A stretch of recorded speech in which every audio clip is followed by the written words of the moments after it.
Hello friends, my name is Ramasu. Today we shall discuss about topic that how we can calculate an average number in Microsoft Excel. Friend, today's topic is very interesting, especially if you have interest in Microsoft Excel and you want to learn about it. So let's start. Friend, first of all, we have to open the Microsoft Excel from the programs. Like you click on the program option and then you can click the Microsoft Excel.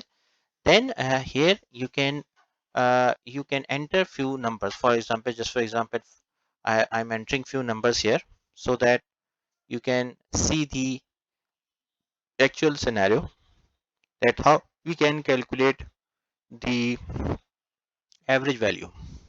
Okay, so I have entered few numbers here: 44, 78, 34, 90 and 32. Now I want to calculate the average of these number. So I will click here on the auto sum here. This is the formula average, so I will click here. So it will select the values here. You can also reduce or increase the values which you for which you want to calculate the average value. Okay, now just click on enter here.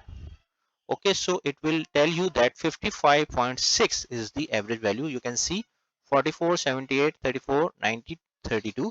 So 55.6 is the average value here in those numbers.